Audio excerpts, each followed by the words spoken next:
I've been happily playing a bunch of games on my Nintendo Switch 2, and I keep reading comments that the launch lineup sucked. Well, I don't think so, and I've got some receipts.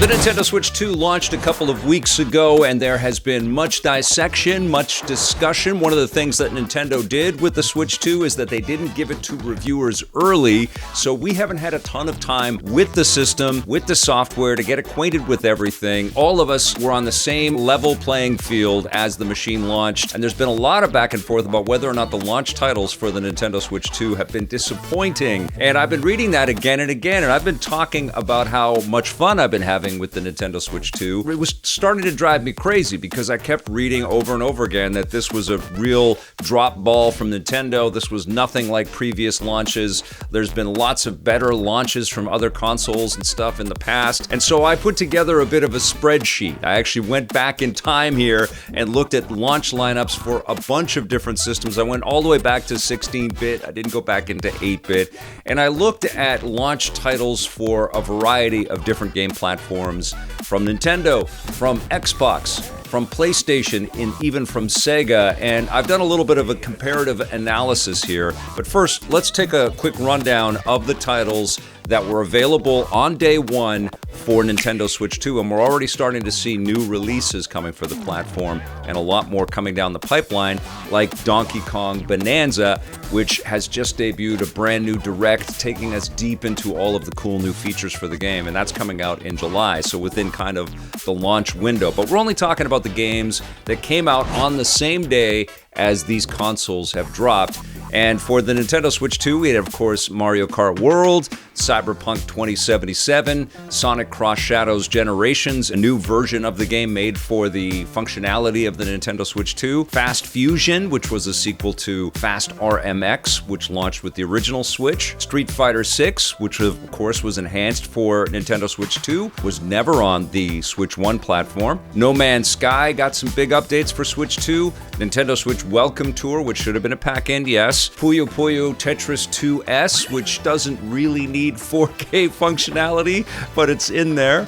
Split Fiction, Survival Kids, Yakuza 0 Director's Cut, Civilization 7, Bravely Default Flying Fairy HD Remaster, Nobunaga's Ambition Awakening Complete, Rune Factory Guardians of Azuma, Hogwarts Legacy, Deltarune Chapters 1 through 4. There were updates to Fortnite, which has been on almost every console generation, it feels like at this point. Kunitsugami Path of the Goddess launched with the system. Fantasy Life I, The Girl Who Steals Time, Nintendo Switch 2 edition. There was also a Switch 1 edition of the game. Suikoden 1 and 2 HD Remaster for Nintendo Switch 2. Hitman World of Assassination Signature Edition for the Switch 2. Arcade Archives 2 Ridge Racer, which is a remake of the classic arcade game.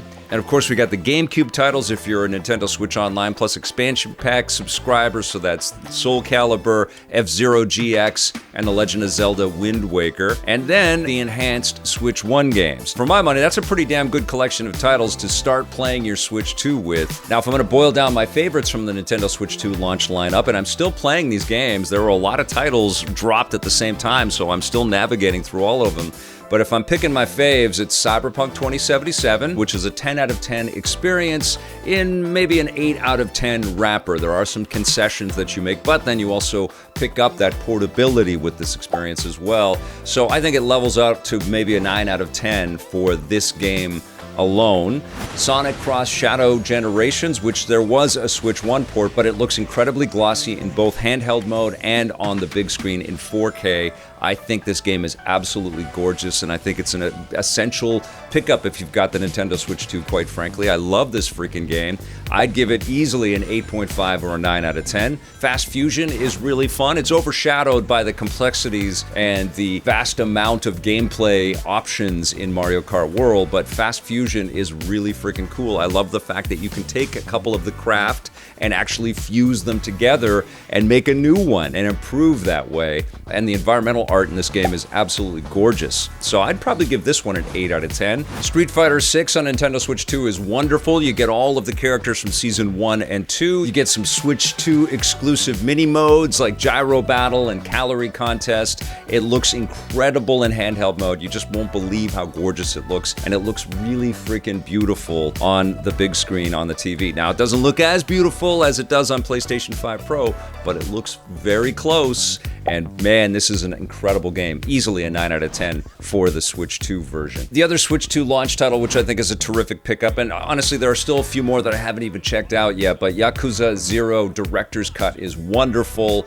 The 4K 60 frames per second sort of new port of this is beautiful. You can actually see the pores in the characters' faces. You're going to get into some awesome beat-em-up action, taking care of all kinds of goons and other Yakuza clan members and stuff as you're diving through the story of Kazuma Kiryu and Goro Majima, and you're watching them kind of rise through the ranks. And it's really an amazing crime drama.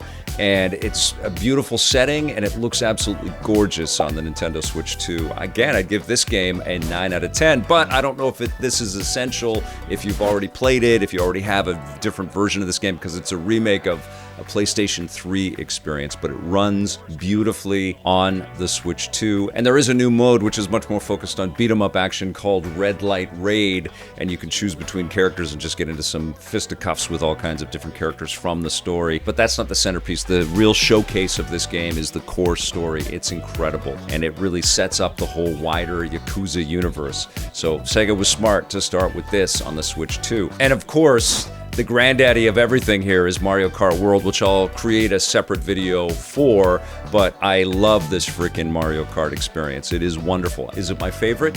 You'll have to wait for my review to find out, but it is an essential pickup if you've got the Nintendo Switch 2. Now, let's go back in time and look at some of the other launch titles of other systems. Let's start with the Switch 1, and it's all about Breath of the Wild back in 2017. It was essentially the Breath of the Wild machine, but there were some other cool ones like Fast RMX. Snipper Clips was cool, Shovel Knight Treasure Trove was cool, but really, it was about The Legend of Zelda Breath of the Wild. Back on the Wii U in 2012, there were a bunch of ports of games like Batman Arkham City, Call of Duty Black Ops 2, Epic Mickey 2. There was a brand new Super Mario Bros. U game, which was excellent, and that launched with the Wii U back in 2012. And then Zombie U, I think, was probably the standout title from Ubisoft, because remember, the whole idea there was employing the use of the gamepad screen and also looking at the TV. And Zombie U had some really clever gameplay loops that made you look down and pick things out of your inventory. But it really wasn't a launch that was extremely special. Yes, most of these ports hadn't been on Nintendo platforms before, because a lot of third-party companies stayed away from the Wii. But these were all such big games on other home consoles that it was pretty likely that you had checked these out before. I'm talking Mass Effect 3, I'm talking Ninja Gaiden 3, Sonic and All-Stars Racing Transformed was pretty sweet on the Wii U, I remember. And what's different about all of these ports for the Wii U as opposed to all of these ports for the Switch 2 is that, again, a lot of third parties skipped Switch 1, and now Switch 2 has the horsepower to play these games both in handheld mode and at home in 4K at 60 frames per second. And that handheld sort of ingredient for the Switch 2 makes a lot of these ports a very big deal. Right now, unless you pick up a Steam Deck or one of the other handheld PCs, you're not going to be playing Cyberpunk as you're on the train to work in the morning. On the Switch 2, you can do that. Now, back on the Wii, we really only had a couple of games back then as well. Wii Sports and Red Steel, and of course Zelda Twilight Princess, which was a crossover title with the GameCube, just like Breath of the Wild was a crossover title with the Wii U.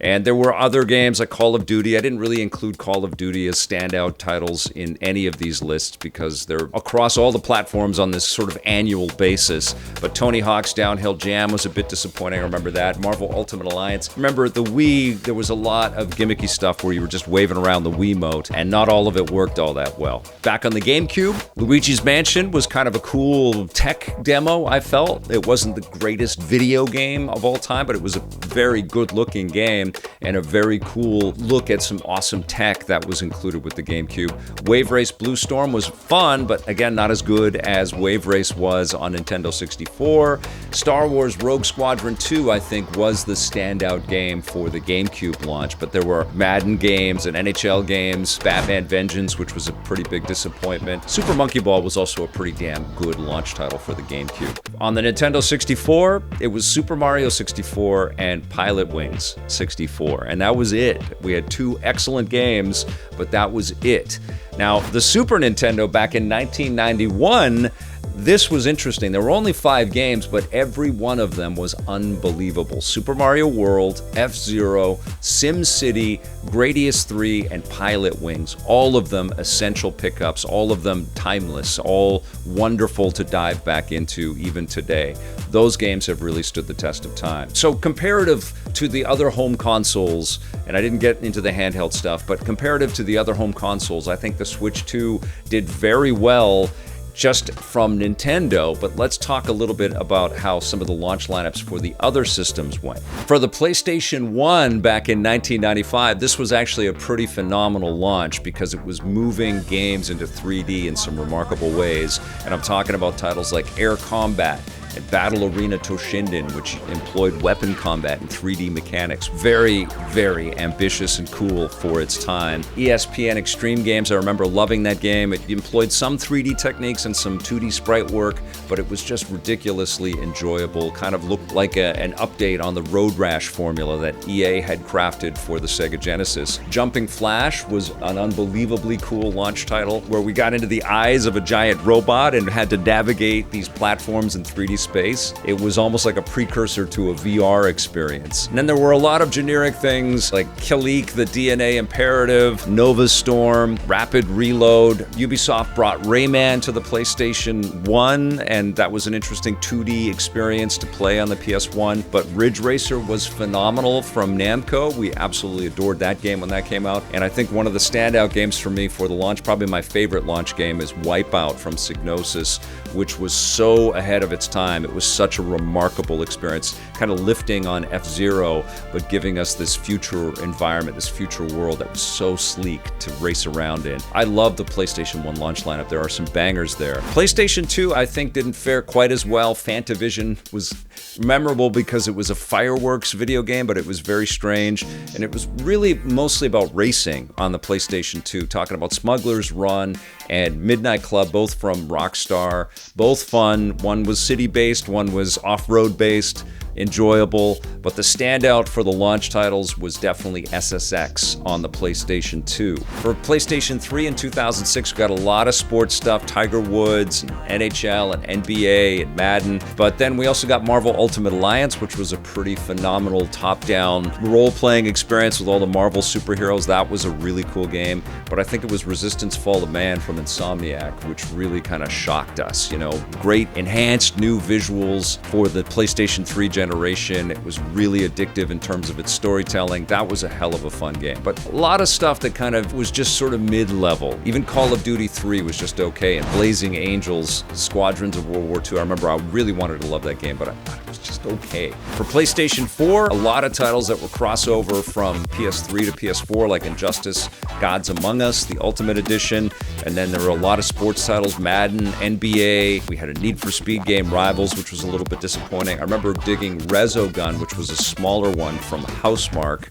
That was a very cool experience. We had Call of Duty Ghosts, we had Flower, which again was a crossover from PS3 to PS4, and another big one was Assassin's Creed Black Flag, which was also on PS3 and PS4. That was a wonderful game. But I think the two sort of standouts for PS4 at launch were Knack, which was a crazy physics-based platformer game where characters could just fall apart and come back together again, and then Killzone Shadowfall, which was a lot more style over substance, performance, but it was very sleek and very hypnotic to dive into. I kind of missed the Killzone franchise. So not an amazing launch for the PlayStation 4, and PS5 I think was even a little less amazing, although what happens with these games when they launch on more powerful hardware, and they've come from previous hardware like Spider-Man and Spider-Man Miles Morales, which both were on PlayStation 4, it felt impossible to think of playing those games again after you've played them on the PlayStation 5. They were just incredible remastered ports for the PS5, and Demon's Souls was also a complete remake, and that was a really nice standout for the PlayStation 5. Sackboy: A Big Adventure was kind of cool. Assassin's Creed Valhalla ran better than ever as a PS5 launch title. Watch Dogs: Legions looked pretty good on PS5 as well. The Pathless was pretty cool, but I think really it was about Demon's Souls and those Spider-Man remasters for the PlayStation 5, which, so, you know, not a massive collection of sort of bangers launching with the PS5 era. When we go back to the Xbox launch lineups, we're talking about the first one in 2001. It was all about Halo Combat Evolved, which completely shook the industry. Oddworld Munch's Odyssey was a pretty cool take on an action strategy type of experience. Project Gotham Racing introduced some nice new mechanics to the racing genre, and Dead or Alive 3 was a really fun and beautiful fighting experience. But again, it was a nice big collection of sports titles to take a look at: Madden and NASCAR and NHL hits. There was that Cell Damage game, which was a pretty fun, cartoony car combat experience. Tony Hawk's Pro Skater 2X and Trans World Surf came out with the original Xbox, but really it was all about Halo for the launch of the original Xbox. For the launch of the Xbox 360, it was a lot of sequels, a lot of big upgrades to the visual fidelity of a bunch of established genres out there. I do remember Gun being kind of special as a launch Xbox 360 game. Amp 3 looked pretty damn good. Peter Jackson's King Kong, which was kind of a disappointing game, but there were a few cool ideas with it. That looked best, I think, on the Xbox 360. But the two that kind of stood out for the 360 launch, I think, were Condemned: Criminal Origins, which was so spooky, a fantastic atmosphere in that. You were really creeped out as you were trying to solve crimes and stay alive. There were all these creepy looking zombies and heinous murders and things that you were coming across. And Perfect Dark Zero, which was disappointing, but it was exciting that we were getting Joanna Dark back from Rare with all of this brand new technology. It didn't turn out to be a particularly wonderful first-person shooter. It certainly wasn't evocative of how our minds were blown with Halo on the original Xbox, but it was cool to have Joanna Dark back for sure. For the Xbox One in 2013, this was kind of a wacky launch for this platform. Again, a lot of cross-generational titles: Black Flag, Battlefield 4, Call of Duty Ghosts. We had Lego Marvel Superheroes, which was pretty fun. That was also on PS4 as well. A couple of the standouts, though: Killer Instinct. They brought that back. Had some pretty cool visuals, and it was fun to play as all these characters, although it didn't sort of rock the fighting universe like some of the more recent fighters have. But it was cool to have Killer Instinct back with the Xbox One. And the other one was, again, a game that wasn't superb, but it was kind of cool, especially with its fidelity, was Rise: Son of Rome, which had some really remarkable visuals, but the gameplay was a little bit flat. When we went to the Xbox Series X and S in 2020, again, a lot of cross-generational stuff and ports. Assassin's Creed Valhalla looked fantastic on the platform. Gears 5 was upgraded for Series X, and then there was this standout with Ori and the Will of the Wisps, a 2D, independently crafted Metroidvania, which was absolutely gorgeous. But then we had other titles: Destiny 2 and Devil May Cry 5 Special Edition. Marvel's Avengers hit the Series S and X, Samurai Showdown. Watch Dogs: Legion. Dirt 5 was pretty good on the Series S and X, but I think really the standout launch title for me, in my opinion, was Ori and the Will of the Wisps. You see what I'm getting at here? I think the Switch 2, when you start comparing it to all the launch lineups for all of these different platforms, it's not looking so bad. But let's go back to see what SEGA was up to. For the Genesis back in 1989, at least the North American launch, we got Altered Beasts and Last Battle and Space Harrier 2 and Super Thunderblade, Thunder Force 2 and Tommy Lasorda Baseball. Not a huge collection of titles. I think out of those, it would be Thunder Force 2, an awesome space shooter, and Altered Beast, which was such a trippy thing where you actually changed in the middle of the gameplay into this ferocious werewolf monster and you could do a lot more damage and stuff. Pretty rudimentary now when you look back, but it was a pretty cool launch title, and it was a lot more aggressive than the more overly cartoony stuff that you would see on the Nintendo platforms. That was a big part of the Sega messaging in the console wars back then. pretty decent. What's surprising when you look back on these launch lineups is how strong the Saturn lineup was when it was stealth dropped right after E3 in 1995. Clockwork Knight was a very cool platformer, really interesting new visual dynamics to it. Daytona USA was a great Saturn port of an awesome classic arcade experience. Panzer Dragoon was mind-blowing. It was really a big talk of E3 back in 1995, as a matter of fact. And Virtua Fighter made an excellent translation to the home consoles on the Saturn back then. And then we had a couple of sports games, Pebble Beach Golf and Worldwide Soccer. But a pretty decent opening salvo for the Sega Saturn, all things considered. The system didn't last that long, launched in 95, and the Dreamcast came out in 1999. Now, if you want to talk about a great collection of titles to launch a system with, talking about Soul Calibur, Power Stone, Sonic Adventure was pretty amazing back then visually. I know people had issues with camera and some of the gameplay choices, but it was a staggering, beautiful looking video game in 1999. Hydro Thunder, excellent port to the Dreamcast. It was on other platforms as well, but it was a beautiful port on the Dreamcast from the arcade. NFL 2K, I know I've kind of steered around a lot of sports titles, but NFL 2K for a launch title with the Dreamcast in 1999, that was revolutionary. We had never seen football graphics like that. That was incredible. And similarly was this new arcade boxing experience, Ready to Rumble, which we've been featuring quite recently, quite a bit in EP Classic episodes. But Ready to Rumble was a pretty fantastic action sports game back then. That was a lot of fun. So the Dreamcast had a pretty damn good launch. September 9th, 1999, it launched in the States at $199. It moved a lot of units. People were very happy with the collection of titles that came out there. So let's go back to that Switch 2 lineup. So I've been playing all of these titles and, I'm still diving through them. And I've been thinking to myself the whole time, like, why are people so down on this as a launch platform? The truth about all of these launches is that they're fleeting, and most of these games are hard to remember. It's always a big mess, especially if you're on the editorial side of things and you're trying to cover it all and review it all, because you just can't keep all of it straight. It's all happening all at once.